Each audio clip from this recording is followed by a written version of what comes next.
Olá, pessoal, tudo bem? Aqui quem fala é a Nadine, sou advogada e a gente está aqui para começar mais um episódio do Direito Pontuado Podcast. Eu me chamo Lohane e hoje temos um convidado bem interessante para a gente conversar sobre a área de direito de família. A gente vai falar especialmente sobre a guarda compartilhada e demais temas que envolvem esse instituto, né? E trazendo um pouco mais como a gente conheceu o Dr. Paulo, né? Eu tenho uma história um pouco grande com o Dr. Paulo, que conheci ele durante a faculdade. Ele me deu o ilustre prazer de conhecer Maria Berenice Dias, Ângela Gimenez, Patrícia Pimentel, Sandra Bácara, para poder entrevistar para o meu TCC.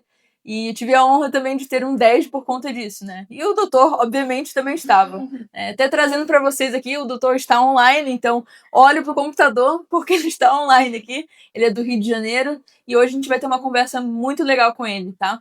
O doutor, então, é advogado, mediador, conciliador do TJRJ, tem bastante história, né, doutor? É professor em pós-graduação, palestrante, membro do IBDFAN. E está bem por dentro de vários assuntos bem atuais para a gente conversar aqui. Tá certo? Então, prazer, doutor, em estar com você aqui. Agradecendo o aceite do nosso convite para participar aqui do nosso podcast. Uma honra te ter aqui. Uma pessoa tão influente aqui no direito de família, né? Que tem uma área de bastante atuação nossa aqui no escritório. E que tem uma história muito forte para nos contar aqui em relação à guarda das duas filhas dele. Né, doutor? Começa contando pra gente, doutor, como é que foi tudo isso? começou. Vamos lá. As qualificações é engraçado, né? Porque antigamente, quando eu era entrevistado em TV ou em rádio, é sempre assim: qual é a sua qualificação? Pode esquecer as outras, bota a pai da Paula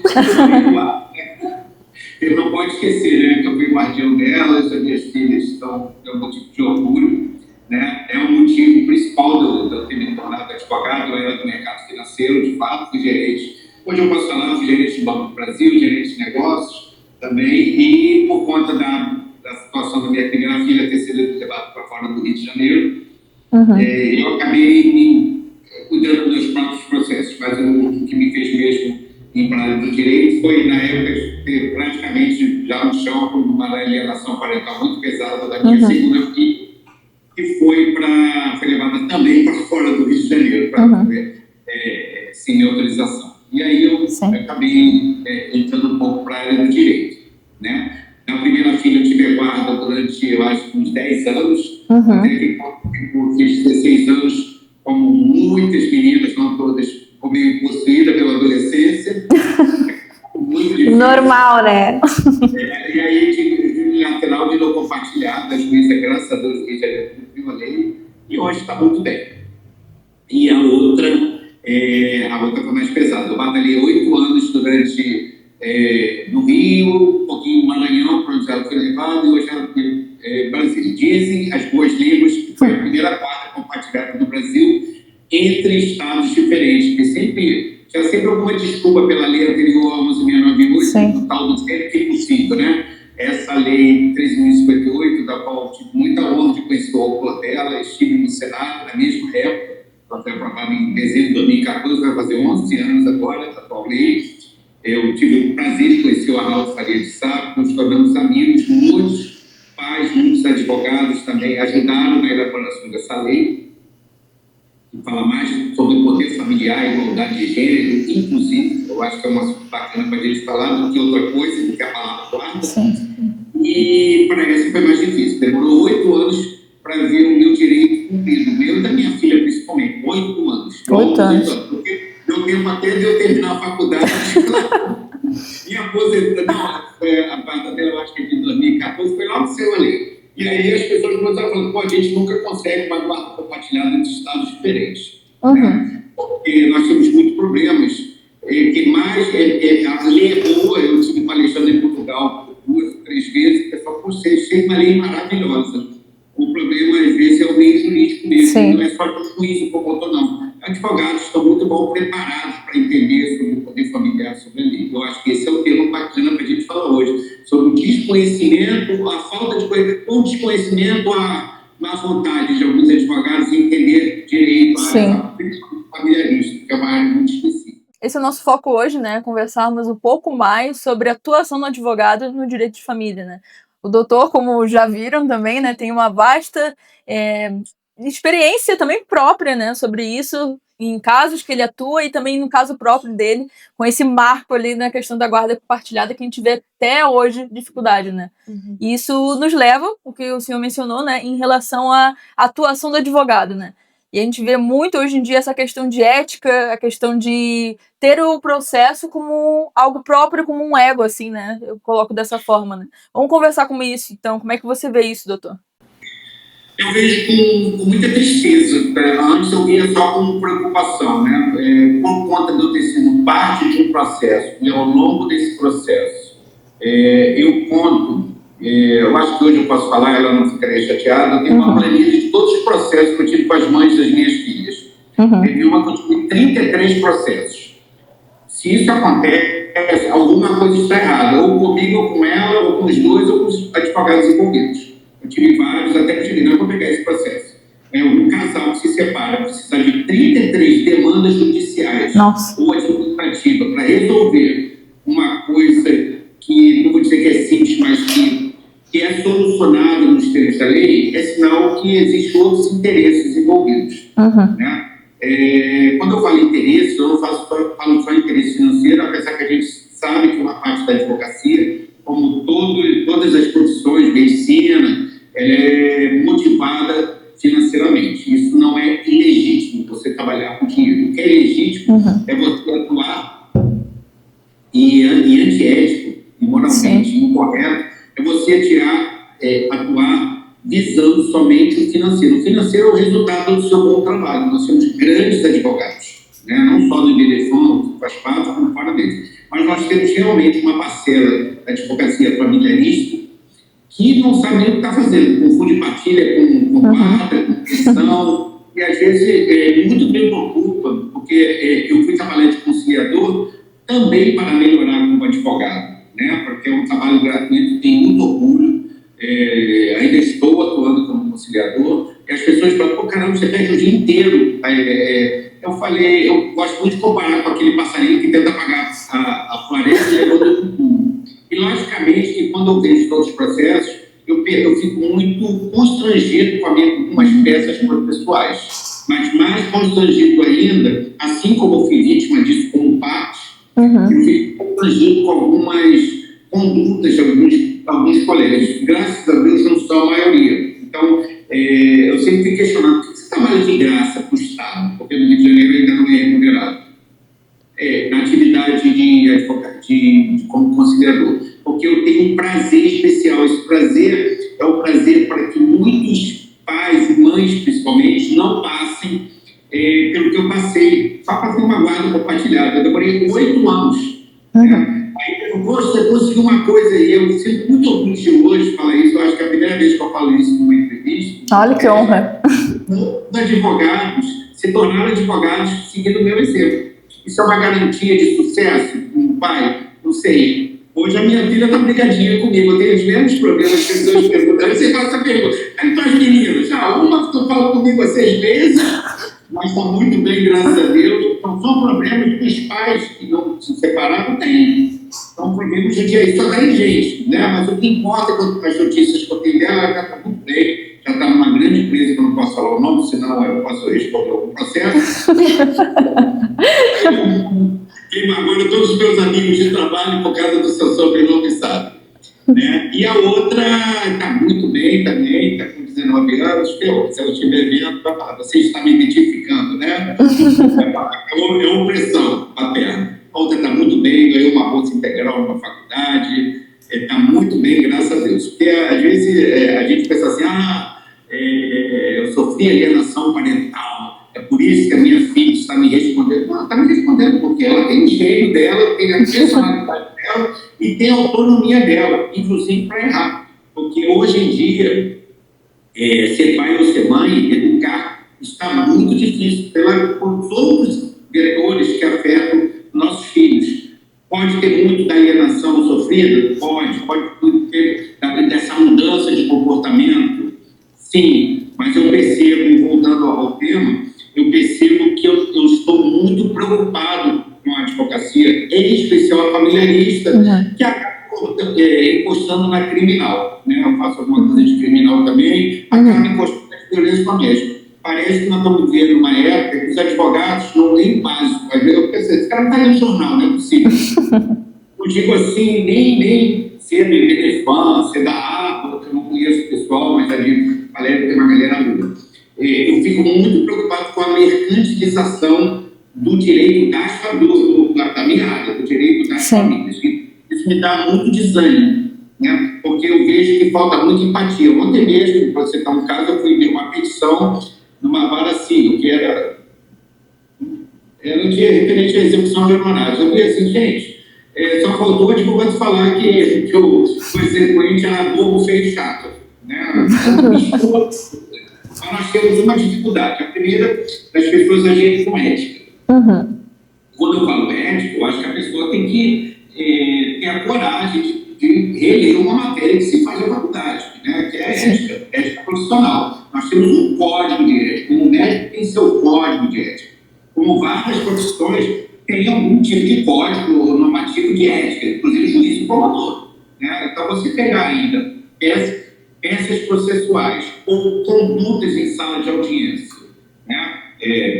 Verbalizações do tipo, você não sabe com quem você está falando, e às vezes eu não sei nem quero saber, isso não é importante. O importante é o direito que está em tela. O manejo do direito me preocupa muito em áreas que são sensíveis, violência doméstica, principalmente ações de família, sucessões. Então, hoje em dia, um advogado distribuir uma ação, por exemplo, vou dar um exemplo que é muito recente, 4 herdeiros, aí 3 irmãozinhos não falam com outro irmãozinho. O advogado moderno, né, gosto muito de ser, o Sandro Gaspar também fala muito isso, que não sabe ligar, o seu ex-adverso fala, vamos sentar e ultrapassar um pouco essa divergência fraterna entre irmãos, entre primos, que às vezes ocorre mesmo, né, onde tem um ser humano, não existe o conflito, mas não necessariamente tem que existir o litígio, né? As pessoas não entendem isso, elas confundem conflito com litígio, as pessoas pensam diferente. Eu fico muito triste quando vejo um advogado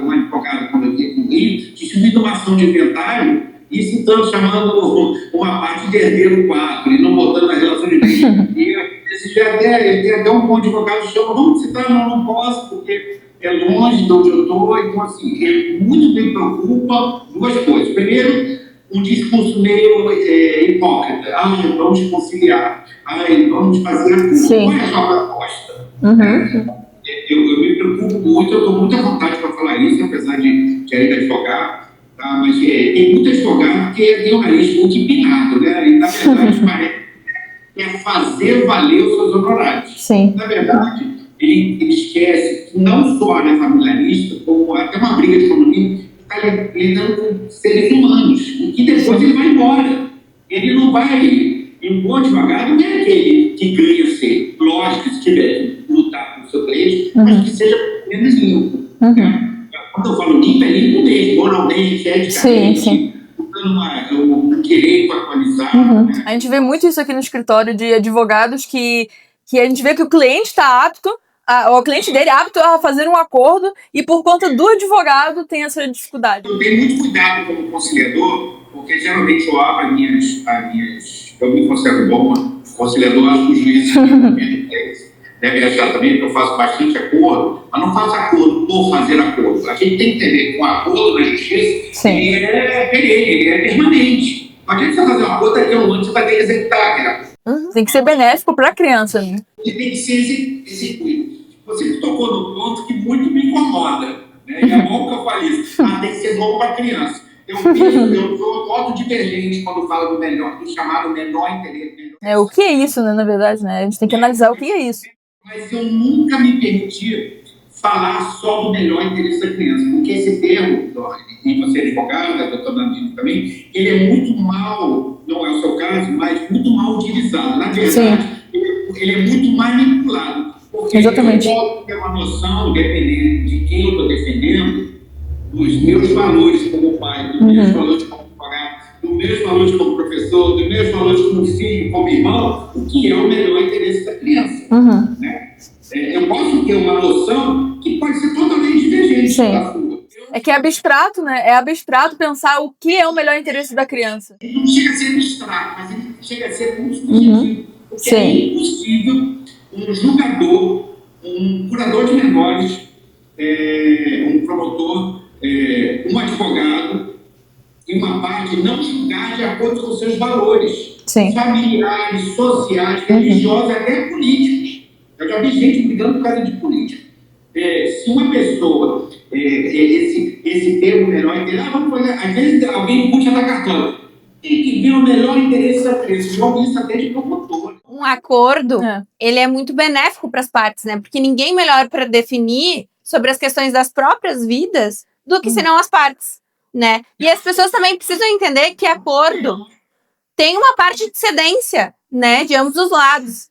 Eu acho assim, isso é uma premissa básica. Olha, você escolhe, eu gosto muito da minha atividade conselheira. Aliás, eu gosto mais da minha atividade de conciliador como de advogado. A secretária do juiz que eu trabalhava, que agora é desembargador, ela fala assim, você muda. Nessa hora eu falei, mas por que? Uma vez eu dei uma entrevista nela, qual é o seu maior sonho que você não realizou? Eu falei assim, ser advogado da minha ex-mulher. Porque ela não gastaria dinheiro todo. Eu falei, mas não é um sonho legal? A pessoa falou assim, aí, mas só fez sucesso. Eu estava lá no congresso, mas deve ser o que foi, o congresso, primeiro congresso sul-brasileiro, que eu palestei logo em seguida, foi justamente a Maria Berenice Dias, e antes foi a Berenice, eu tremia, né? A minha perna suava, me levou, como é que eu vou falar antes da Berenice Dias? E ela na primeira fila, né? Eu era um menino do direito, né? Acho que foi em 2013, alguma coisa assim. Eu era um menino no direito das famílias, foi mais de 20 anos atrás. E assim, e depois a gente é entrevistado pela rádio, uma rádio lá de Santa Catarina. Qual é a sua maior frustração? Você conseguiu um sucesso total. Achavam que era um sucesso, a gente da guarda de uma filha integral, unilateral, que depois, no finalzinho, tivemos uma divergência, né? E a outra que eu tenho 8 anos. Isso é um sucesso. Eu falei, eu trocaria todo esse sucesso porque minha filha não está lá. Só que as pessoas ficam assim, caramba, mas ela está do seu lado. Não, ela não está do meu lado, não gostaria. Eu gostaria de não ter lutado pelas minhas filhas. Então não dá para botar a culpa no judiciário. Não, existe um manejo, alguém está operando o direito. Esse alguém se chama-se advogado. Algum advogado, ou alguns advogados ou advogadas, trabalharam para o processo demorar. Porque, na verdade, quando as pessoas querem fazer a conta, elas fazem. Isso que você colocou, que eu reagi, foi muito bem colocado. Olha, vamos pensar o melhor interesse da criança, isso é o vacilar. Mas eu penso que quando você pensa no melhor interesse das crianças, já que a gente está falando muito do assunto guarda, de questões que envolvem filhos, a gente tem que pensar no melhor interesse de todos. Porque não adianta eu achar, eu ser obrigado a fazer um acordo em que, mas pelo menos que bom, você pensou no melhor interesse de criança. E aquele pai? E aquela mãe? E aquela avó? E aquele irmão que ele teve de outro casamento? O interesse dessas pessoas tem que ser levado em consideração. Então, não te criticando, mas o melhor interesse da criança, muitas vezes, ele é manipulado de acordo com os valores da promotora, da justiça, um advogado, né? Eu descobri há pouco tempo que um projetos adversos, gente, cara violento, de muitos anos atrás, violento, né? Ele está defendendo uma alienadora. Aí depois eu descobri que ele mesmo tinha problema com a paternidade dele. Sim, existe muito. Então as pessoas levam para dentro de uma sala de audiência, às vezes até não se mencionar, uma raiva paterna ou uma raiva materna, que é mais comum. Não precisa nem eu falar que eu faço. Eu tenho psiquiatra, neurologista e psicólogo. Graças a Deus, né? Porque a gente o cara tem problema, vamos mandar para o psicólogo. Isso é bom? Eu falei, tudo bem, está de boa. Agora, a gente tem que entender que quando a gente vai advogar, não é a Nadinha que está advogando, não é mais a Lohane, é uma operadora do direito. Deixa eu esquecer um pouco, mas afastar um pouco a minha própria história. Sim, que em tese o melhor interesse da criança deveria ser analisar todo o contexto de ter uma família presente. Né? Exatamente. A gente não está falando sobre pai e mãe. E isso eu acho que é muito fraco do direito. Nós estamos falando de uma família paterna, de uma família materna, tem uma aula que eu dou que eu o castelo parental. Lá em cada janela tem um quarto, o castelo tem vários quartos. Um mora fora, um mora o irmão que não é da mesma mãe, não é do mesmo pai, no outro mora o pai e a mãe. Cada um tem seu quarto naquele castelo. Quando você começa a derrubar os quartos, você derruba tudo. Você derruba o castelo inteiro. Ou então você vai ter um quarto mal assombrado. E alguém vai ficar lá na torre como se fosse uma donzela. Mas um dia ela vai aparecer. Aquela tia chata. Vai ter um quarto aqui para fora. Um dia aparece. As pessoas levam tudo. Eu acho que levam todo o seu amor das separações, mesmo quando não tem casamento, né? Porque o filho não precisa nascer no casamento, ele pode sair por namoro, para dentro de um processo. Então, dependendo de quem vai te julgar, o psicólogo que vai te analisar dos valores dessas pessoas, do conhecimento, não é só o conhecimento técnico, e quem vai fazer um parecer ministerial, você está ferrado. Eu não estou falando só como pai, eu estou falando como mãe também. Por quê? Porque hoje o direito da família está muito descambando, está muito andando em paralelo com a lei de violência doméstica, com a lei Maria da Penha. Agora está andando também com a lei do idoso. E quando você vai ver, nós estamos entrando em discussão, nós estamos numa discussão séria. Eu estive em Brasília preocupadíssimo há pouco tempo, porque existe um grupo que quer revogar a conhecida lei 12.318, de lei de alienação parental, como se fosse assim. Eu estou ouvindo coisas que, sinceramente, está me assustando. Quando você vê, quando eu vi numa palestra, um vídeo, um podcast, alguém falando que a lei de alienação parental é de 2010, ela veio para combater a lei de alienação parental, que é a lei de violência doméstica, Maria da Penha, que é de 2006, porque, gente, não é que essa mulher, que é uma mulher, praticamente, tirou isso. Isso não faz o menor sentido. Não é uma violência, porque a alienação parental também é uma violência, e ela não é criminalizada. Eu até, uma vez, escrevi um artigo, eu era contra a criminalização, mas quero ficar a favor, porque não é possível que alguém repetidamente pratique, porque uma é de conduta, a outra é de agressão, agressão psicológica, agressão não só física, psicológica, patrimonial, entendeu? Só que tudo virou, gente, e tudo também virou alienação. Na verdade, existem mecanismos de contrapesos. Não, peraí, não é assim, nem todo homem é abusador e é violento. Né? Aproveitando que tu tá entrando nessa questão ali da novidade da lei de alienação parental, né, essa possível revogação que a gente tem, quero te perguntar, né, o que tu nota que tem de novidade no direito de família? Até porque antes, quando tu falou, né, que foi a primeira guarda compartilhada entre estados, hoje com a tecnologia, o direito ele precisa se moldar de acordo com a tecnologia e as realidades das famílias, né? O direito ele precisa atender à atualidade. Então, o que tu acha, né, na tua opinião, na tua visão, o que a gente tem de novidade no direito de família com essas modificações? A novidade, quanto a essa chamada primeira guarda, nem sei se foi mesmo, mas é o que diz, eu me lembro que eu ouvi das diretoras de colégios da minha filha, né? Assim, que não gostavam que eu tivesse toda a participação, porque uma menina estava na casa da mãe, né? Tem até uma Almeida que falava do grupo, basicamente, quem fica com a guarda física, fica com tudo, né? Mas eu batalhei, às vezes eu fico assim, não devia, dá um desânimo. Mas o melhor elogio com esse livro foi das diretoras dos colégios da minha vida. Você participa mais do que muito pai que mora aqui. Sim. Então, eu usei a tecnologia a meu favor, ligava, perguntava. Você acredita que a minha filha reclamava? Então, do outro lado, não tinha alguém que falava: que legal que seu pai está cuidando de você de longe. Que legal que seu pai conseguiu um acordo, que nós fizemos um acordo, em que você fica com ele um final de semana por mês, é só ele mandar passagem. Então, assim, o que seria orgulho, porque a gente falou assim, quem me dera que você, que meu ex fosse igual a você. Eu falei, olha só, cada um tem o que merece. Essa que é a verdade. Mas mesmo assim, eu não sou valorizado por isso. Porque nós temos um problema sério. Quando a gente fala de violência doméstica, não poucos homens e não poucas mulheres falam, se apanhou porque mereceu, escolhesse melhor. Isso não é verdade. Eu sou um sempre pode dizer, eu só fui entender o que era violência psicológica de um ano para cá. Eu também não falo, peraí, passa anos e anos para esse homem e você é uma mulher com curso superior, você é uma mulher antenada e não sabe que está sofrendo violência psicológica. Eu tive que pegar um caso que eu via claramente, estava amarrado por causa da filha, que estava amarrada por causa de dependência econômica, estava amarrada por causa de questão social, que ela já era mãe solo de um menino de uma primeira relação. Aí na rua já ia falar, olha lá, mais um, que a mulher ela sofre esse estigma. Sim.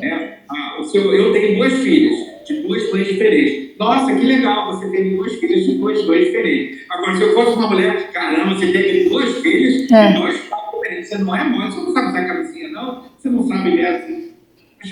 As pessoas nascem de relações sexuais e de afetividade, na maioria das vezes, espera-se, né? Então, assim, existe um pré-julgamento, um pré-conceito. Afinal, você é preconceituoso, eu tenho conceitos pré-concebidos, que são aliados, alguns não são. Então, assim, quando você faz essa pergunta, Nath, como é que você está vendo a evolução? Muitas vezes eu vejo evoluções de igualdade de gênero, do Estado sendo mais firme com violência doméstica, mas muitas vezes eu vejo uma regressão que muito me preocupa. Sim. Pessoas, e quando eu falo pessoas, vou falar operador de direito, que eu escrevi para a faculdade de Mackenzie, lá de Campinas, estou esperando até a publicação, vai ser sobre isso. Nos avisa. Vou mandar um livro para vocês, já estou esperando o lançamento lá do professor Romanello, que fala sobre isso. Muitas vezes, as pessoas meio que fantasiam, né, o que é o direito às famílias. Quando eu falo lá, eu falei, quando eu chamo de operador do direito, as pessoas pensam o quê? Advogado. E não é verdade. O juiz é um operador, ele opera o direito de acordo com as suas atribuições. A promotora ou promotor opera o direito, né? Cada um na sua função. O problema é que tem gente interferindo na função do outro ou não fazendo o seu papel, né? Por que eu estou falando isso? Porque, para mim, um psicólogo, um perito, um assessor social, eventual, é um operador do direito. Se ele operar, manejar o direito, baseado no seu conceito, é uma coisa que a gente tem que falar, tem muita sentença copia e cola mesmo, que a gente sabe. Sim. Você olha assim, cara, essa pessoa não leu o processo.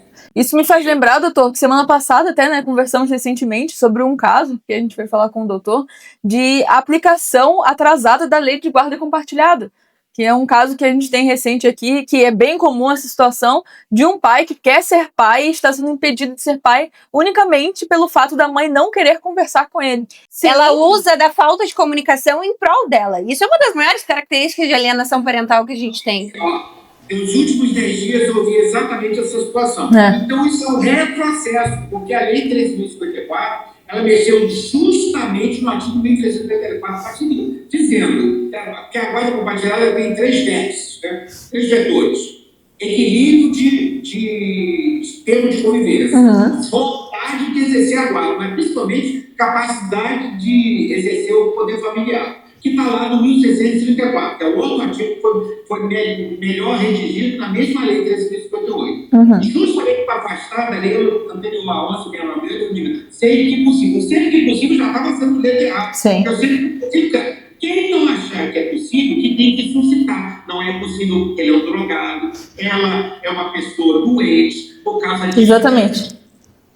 E virou um jogo. Aí eu cansei de ver, foi o que aconteceu comigo. Não é possível. Aí mal os advogados falaram, não é possível, eles não se falam. Dizer que não pode ter uma guarda compartilhada, porque a mamãe não gosta de falar com o papai, e eu estou falando assim, porque são crianças. Parece que a criança não é a criança, são os pais da criança. Isso é um absurdo, um retrocesso, que é, infelizmente, muito explorado, em especial por mães. Vamos combinar. A gente tem que parar com esse medo de falar de quem são. Quem geralmente pratica, mas então você está contra as mulheres? Não, porque eu tenho muitas mulheres crentes. Só que eu faço o meu papel de ser o primeiro juiz da causa. Olha aqui, ó. O mundo é esse. Sim. Você vai continuar comigo? Porque já teve casos que eu tive que renunciar. Não dá.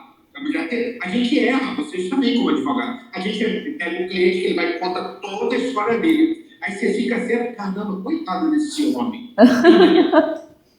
Quando eu vou dizer que o meu cara está sendo executado ali... Não é bem assim. E no final ele fala assim, poxa, agora que você ganhou tudo, equilibrou o tempo, agora vamos tirar a guarda dela. Eu falei, onde é que você tirou que eu ia fazer isso? Já teve um caso desse.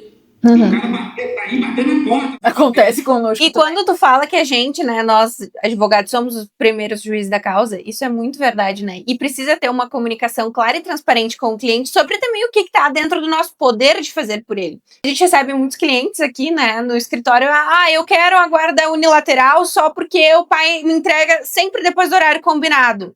Sim. Meia hora, 1 hora de atraso. Isso não é motivo suficiente, né? Ainda assim, ele não tá incapaz de exercer a guarda compartilhada. A gente acaba educando aquela pessoa, né? Exatamente. Então, cabe a gente trazer para essas pessoas, as formas do que possivelmente no futuro ela vai ouvir da audiência de um juiz. E é sobre alinhar expectativas daquela família, né? Com a perspectiva que a gente tem da causa. Esse caso é um caso que eu já vi também. Ele não me entrega no horário. Beleza, vou mais pendente. Exatamente. Uma multa, se passar de meia hora, tá liberada para sair, aí botar multa. Uma vez eu tinha que botar multa pro pai. A gente tem um caso de cumprimento de sentença. Bem parecido. De visitação também. Eu falei, mas isso é um direito do menor. Eu já tive um caso. No final eu descobri. Eu achava que eu estava do lado certo, né? Já aconteceu, então já posso falar. Já aconteceu, já acabou o processo. Eu descobri que a própria mãe, ela me forçou, não quer pegar. Aí, cumprimento de sentença. Vamos lá, né? Vamos bater o cumprimento, a gente ficou doido comigo. Eu sou senhor, eu posso falar toda a coisa. Só quer obrigar o pai a pegar no meio da semana. Por quê? Porque na mente de alguns operadores antigos, o melhor é final de semana sim, final de semana não, para pais, geralmente, que vão ser hipócritas. E como uma quarta-feira. Gente, isso é imoral, porque isso, para mim, é uma violência contra as mães. Depois dessa separação, a mulher tem mais dificuldade de botar no mercado de trabalho, a mulher com filho tem mais dificuldade de fazer um novo relacionamento afetivo, isso é fato comprovado, não precisa nem fazer estatística. O mercado de trabalho é muito duro com uma mulher que tem filho. Aí a gente fala assim, vamos dividir o tempo? Não, eu quero o maior tempo para mim. Por quê? Eu já ouvi isso. Ninguém me contou, não. Porque esse filho nasceu daqui dessa barriguinha. Então as pessoas são mal trabalhadas. Por quê? Pelos seus advogados. Olha só, a partir do momento que esse óvulo da senhora foi fecundado por espermatozoide, os direitos passaram a ser iguais. Inclusive, a senhora até grávida pode pedir pensão. Agora, quando o advogado fala, é mesmo, né? Quarta-feira tá bom para ele. Eu tive um caso que eu meti meio a meio, convenci ela. No final, eu descobri que ele não pegava 2 vezes, ele teve um plano de certeza. E pus uma multa. A juíza, isso não é bom da cabeça, porque é obrigar um pai a pegar 2 dias. Quero que a senhora faça isso. Olha lá, cumprimento de certeza. Daqui a pouco passou um tempo, na hora que a gente finalmente fez o acordo, vou fazer acordo. Eu liguei, como é que tá os dias aí? Tá beleza, né? Posso fazer acordo. Ele só tá pegando um dia. Mas por quê? Porque meu filho já não tem mais aquele tratamento, não. Ele tá, ou seja, ela achava no final que o cara era um esparro dela, né? O empregadinho dela. Mas ela matou muito bem, foi um acordo entre a gente. Eu liguei para o advogado de casa, vocês ficaram loucos? Não, ele cansou, doutor. O senhor estava do lado errado o tempo todo. Aí eu digo para ela, por que isso? É o melhor interesse da criança. Mas não é você que define. Ou seja, ela deveria deixar com a mãe dela do que deixar o pai pegar. Então, eu também erro, os advogados erram, nós erramos a nossa análise. E sobre isso que tu falou, né, que os advogados erram, a gente tem uns 2 processos de cumprimento de sentença e de visitas, tá? E hoje, né, tendo essa experiência, eu e a Lorraine, a gente entende que é um processo... Cumprimento de sentença de visitas, do regime de convivência. Visita é a avó, o titinho. Convivência. De convivência, Sim. exato. É que a gente traz muito a palavra convivência aqui no escritório e os pais ficam, aí a gente visitas. Exato. Visita porque eu quero ausente, eu boto de raiva. E também, e genitor, né? Genitor ou genitora é porque não é mãe e não é pai. E a gente tem 2 processos, né, de cumprimento de sentença do regime de convivência e juntos a gente chegou à conclusão que é um processo que a gente não gosta de fazer. Porque também tem um limite, né? Claro, a gente tem ali as situações, né? Mas a gente tem um limite do que a gente pode ou não pode obrigar a outra pessoa a fazer. Se a pessoa não quer pegar, ela não vai pegar. Seja com multa, seja com decisão judicial.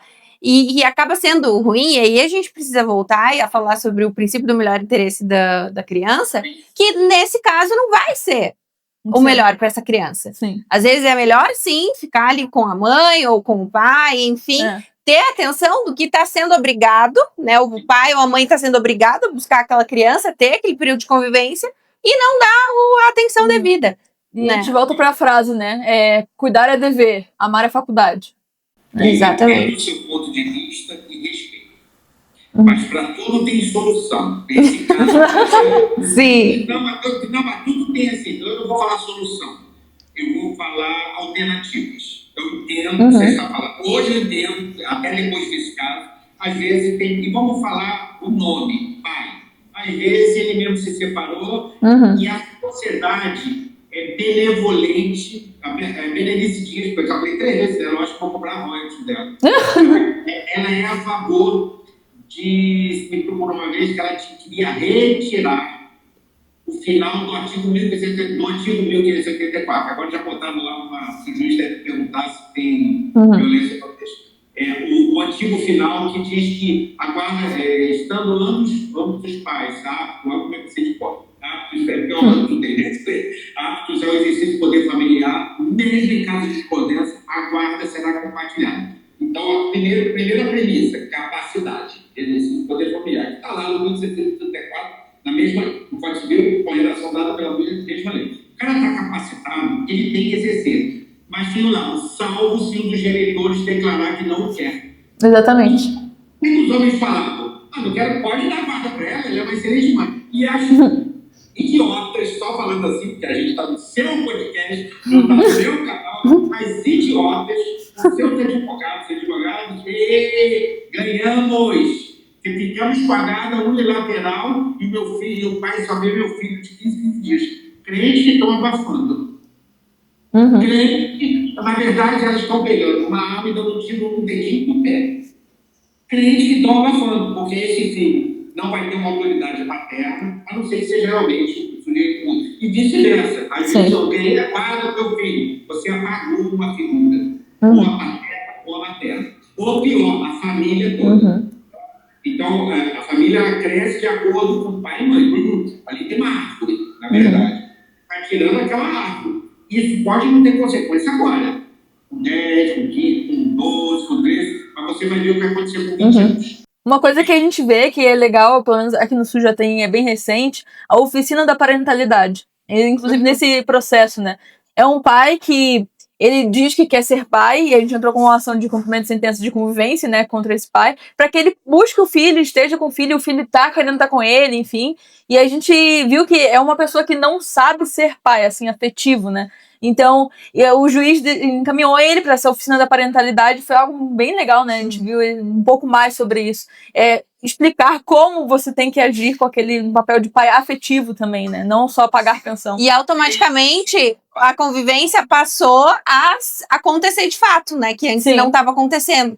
Então, esses projetos, né, do próprio Tribunal de Justiça aqui do Rio Grande do Sul, foi muito benéfico para esse processo, como, por exemplo... Eu não tenho uma boa experiência com você, apesar de ser mediador do PJ no Rio, atuando atualmente, eu não tenho uma boa experiência do que eu ouvi. Eu acho que tem muito celular, mas eu não posso julgar as oficinas para se deve ser feito positivo, é bem legal. Agora, o que a doutora Nandini citou é interessante, e fez assim, pensar em outras questões que estão aumentando de uma forma muito forte. Eu acabei de chegar num congresso do Elefante e teve falas lá que foram maravilhosas, mas teve falas que eu não gostei. Por quê? Eu vou pegar esse gancho que a Nandini falou. Como é que eu vou obrigar? Então eu vou fazer mão do quê? O menor interesse é criança. Eu não posso obrigar um pai a ficar com o filho. Em tese, você não pode. Aí você tem um caso, e aí você falou outro. Você tem um caso que o pai não queria, porque ali aquela criança precisava do pai para levar no médico. Não tinha uma deficiência. Eu acho que era uma menina. Ela precisava do pai para levar na fisioterapia na porte. A atividade profissional dele, ele era um empresário, dava para ele fazer. Só que ficou mais fácil para ele jogar tudo nas costas da mãe. A gente vê, se ficava tudo nas costas da mãe, porque a mãe não queria dividir, deixa comigo que foi o que errou, eu acho que a gente tem que ter coragem de aprofundar. Eu tenho que ir presente. Não, você não tem que ir presente. Tem muito isso também. que é um tipo de contra-alienação, não seja seu, é uma super-alienação. Eu que conduzo. Uhum. Então, nós temos um problema comportamental social, é a mãe que cuida de tudo. Então, bacana o que você falou, na oficina de parentalidade, esse pai entendeu melhor o papel dele. Então, volta. Quem representa isso para ele é um advogado. Se ele não for familiarista, se ele for um... Sim. Assim, Uhum. um cara que nem é consumidor. Uhum. O cara não tem nem noção, então ele está escrevendo, Sim. colando de algum lugar e vai escrevendo. Tá bom para você, né? Só final de semana não tem nada. Uhum. Não tem coleção amigo, isso é muito pouco. O seu filho, a sua filha precisa de você. E não é só do seu dinheiro. Entendeu? Uhum. Mas eu gostei desse gancho, porque na hora me veio uma situação. Uhum. Tem outra coisa que está orbitando. Primeiro, a violência doméstica. Está sempre orbitando. Segundo, agora nós temos uma nova lei, que eu ainda não me aprofundei, que eu acho que saiu há pouco tempo, que vai tornar crime o abandono. Uhum. Beleza. Eu falei, sou a favor. E já tem o tal do salário mãe. Porque se ele não quer pegar não quer pegar um filho e ficar menos do que ele tem direito, que na verdade não é dele só, é principalmente do menor, aí nós temos do lado, se a gente tivesse lá no Sopó, nós temos a Nadine falando, também não posso obrigar um pai a ficar com ele. Olha, quando o pai precisa ser obrigado, aí eu sou a favor da lei de abandono. Então, você vai compensar essa mãe, contar um salário. Olha como é que a minha vida mudou. Eu era contra, isso é um absurdo. Você quer ficar menos com seu filho, ele é fruto teu. Ele já nasce com direitos. E um desses direitos é conviver com ambas as famílias pelo artigo 287 da Constituição Federal. As pessoas esquecem. Quando o juiz dá 8 dias por mês com o pai, 22 dias com a mãe, como a gente tem visto, e alguns aceitam que o pai de é assim mesmo, né? Aí o cara vai pra vida, vai fazer outra família, vai dormir até tarde sexta-feira, não vai ter responsabilidade. Esse juiz está sendo inconstitucional. Esse promotor está sendo inconstitucional. Né? E eu tenho tido algumas audiências que eu digo, gente, as pessoas não estão vendo que a lei fala em equilíbrio, que a balança da justiça, alguém compra 1 quilo de peixe e leva só 500 gramas. Uhum. Ou ela um peso de 1 quilo. Aí você não vai cair a balança, alguém vai ficar com uma balança errada. Porque a própria princípio da justiça é uma balança. É muito triste quando eu vejo alguém falando, inclusive que alguém de psicólogo, que diz igualdade, equilíbrio não quer dizer igualdade. O equilíbrio, onde é que está escrito? No artigo 1373 do Código Civil, com a redação dada pela vanguardista Lei 13.058 de Guarda. Aí ele está falando de equilíbrio. Então, quando é difícil que diz, uma pergunta de 4 está desequilibrado. A Ângela de Mendes, que é uma juíza muito famosa, a gente está tendo em Portugal palestrando junto, ela fala: a menos de 35% de convivência para um já não é quadro compartilhado. Então, nós temos feitos. Nós temos uma guarda unilateral travestida com nomezinho de compartilhado. Porque não tem como você exercer o poder familiar ficando com o seu filho 8 dias, 6 dias, e a mãe ficando com o outro. Por que eu estou citando mãe e pai? Porque é isso que tem acontecido. Dificilmente é o contrário. Sim. A não ser que arranjo lá de mais tempo, a mãe precisa viajar. Mas em linha de regra é isso que está acontecendo. E nós somos hipócritas, todos nós, inclusive nós que vemos, e às vezes a outra parte não quer briga. Mas isso que ela falou, aí eu passei a ser a favor. Não, peraí, se você pode e não quer exercer o seu direito de equilíbrio e igualdade, então você vai ter, nós vamos ter que descarregar isso um pouquinho na pensão. Sim. Sim. Alguém, aí sim, você vê que, como é que eu já mudei? Não, aí sim, quem fica mais, o outro. Nós temos que usar 2 critérios da pensão: capacidade, necessidade, proporcionalidade, mas tem um que ninguém usa: razoabilidade. Não é razoável se você só quer que o filho madure na quarta-feira, porque você quer. E o juiz quer que dar a segunda-feira também. Para essa mãe poder estudar, para essa mãe poder namorar, porque mulher tem direito de namorar também, alguns homens parecem esquecer. Para essa mãe poder dormir, né? Fazer alguma coisa. Aí, então você vai dar uma calibrada na pessoa e me diz: o que eu acho errado foi o que eu vi, não vou citar o nome. Eu estava no congresso, como eu tive em outros congressos, eu falei assim: mas o homem tem que dar mais, porque a mulher que cuida, geralmente fica com a mulher essa responsabilidade. A mulher levar a mulher. Aí eu falei: primeiro vamos ultrapassar primeiro obstáculo, esse homem realmente não quer ficar metade do tempo, o próximo do meio a meio, ou ele está sendo impedido, ou tem isso, ou ele vocês falaram, não tem uma mãe que fala, eu quero a guarda lateral porque ele nasceu dentro de mim. Se a mamãe fala, é melhor ficar comigo, aí é o que eu digo, né? Quando é mal utilizado o tal do melhor entre as vezes, que eu sempre cuidei do meu filho. Ele nunca trocou uma foto, eu trocou porque eu falei, porra, tá cagado. Em relação à lei de alienação parental, tem muitas discussões sobre a revogação dessa lei da alienação parental e a gente quer ouvir de você as colocações sobre isso, o que o senhor tem visto, para a gente poder finalizar com chave de ouro essa discussão bem grande que temos aqui. Bom, a lei 1318, para mim, eu tenho uma opinião de que em Portugal, o Brasil é vanguarda em Portugal em algumas legislações infraconstitucionais. Uma dessas é a lei 12.318. É uma atacada desde que o mundo é mudo. Sim. Né? Eu vou dar uma opinião muito pessoal e muito profissional sobre o tema. Eu acho essa lei perfeita. Ela não precisa ser mexida em nada. Né? Inclusive, a cada ano nós temos um interesse que, para mim, é político partidário. Não é uma questão só de gênero. Né? Eu acho que dizer que a lei é ruim para as mães e para as mulheres, eu acho que é, no mínimo, uma falta de inteligência, porque a lei não diz que é contra as mulheres. A maioria das pessoas que praticam as condutas exemplificativas, mas não limitadas a essa, da lei 12.302, do artigo 2º dessa lei, são mulheres, é porque o Brasil ainda vive no machismo, porque isso não é um feminismo. Sim. É um machismo de achar que quem tem que ficar com a guarda dos filhos são as mães. Mas isso é uma questão cultural. Isso é um paradoxo a ser rompido, é um paradigma a ser rompido. Por quê? Porque as mulheres, desde a Constituição de 88, ela inaugurou a igualdade de gênero. Então, se uma mãe hoje se sente orgulhosa de ter a guarda lateral, ela tem um problema social, de orientação e principalmente orientação judicial. Porque ainda tem advogados e advogados achando que é bacana patrocinar uma mãe querer ter a guarda sozinha de filhos. Então, assim, essa lei é boa, as sanções dela não tem nenhuma sanção de criminal, nenhuma delas começa com o artigo 6 como advertência, e vai até, não tem nem mais a perda do poder familiar, né? Só tem uma inversão de guarda. Eu acho que essa lei não deve ser revogada. Mas sempre existiu um movimento que não é feminista, porque uma feminista, pelo sentido da origem da palavra, o movimento feminista é pela igualdade, e se é pela igualdade, deveria ser pela igualdade para valer. Eu quero ter igualdade, eu quero ocupar os mesmos cargos dos homens, eu quero ganhar igual aos homens, eu quero exercer as mesmas profissões dos homens, eu quero votar, eu quero ter igualdade, eu quero ser respeitado. E já não é mais o gênero, já não é mais feminino e masculino. Mas chega na hora de um processo de família, não, eu sou uma mulher.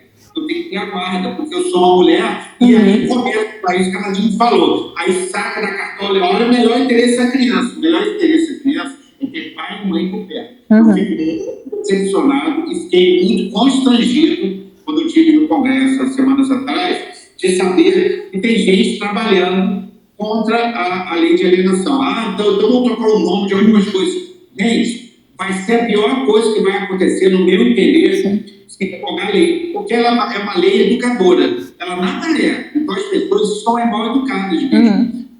Se acabar com a lei, vai acabar com a conduta de alienação parental? Não. Eu acredito que o maior problema está na aplicação da lei. É uma lei, eu sempre falei isso nas minhas aulas. É uma lei que mal é aplicada. Tem um processo que eu botei lá. Modificação de convivência, para aumentar a convivência do cliente, concomitante à alienação. Até hoje não está na cabeça do lado, porque ninguém quer falar essa palavra. Parece palavrão. Não, vamos tratar a alienação como ela é. Não teve alienação. Agora, uma mãe que omite dados escolares, que dá uma ordem no colégio, não dê nenhuma informação do meu filho, porque eu recebo pensão, eu tenho a guarda unilateral e ele não tem que saber de nada. E não deixa alienação. Ela não está praticando alienação. Ela que leva ao médico uma vez ao pai, ou o pai que faz invertido, está praticando alienação parental. E qual é o problema em se aplicar uma advertência, uma multa? Aumentar a convivência do outro. Qual é o problema? Por que esse nome toques? Então a gente tem que ver por trás quem está patrocinando isso, inclusive no legislativo, Por quê? O que está movimentando essas pessoas? Porque por que o nome da lei é Lei Maria da Penha? Porque teve uma mulher que foi agredida, sucessivamente agredida, não foi atendida, foi parar numa corte internacional e o Brasil foi obrigado, porque tem lá as convenções internacionais. Né? Quem está por trás da revogação da lei? Porque todo ano existe um movimento que parece ser feminino das mulheres, mas não é. São outros interesses envolvidos, que uma mãe, hoje, antenada, que está no mercado de trabalho, ela quer mais a guarda compartilhada. E uma vez eu falei isso numa palestra, o pessoal falou assim, todos nós nascemos alienadores. Desde que a gente briga com o nosso irmãozinho e fala assim, olha lá, fez. Sim.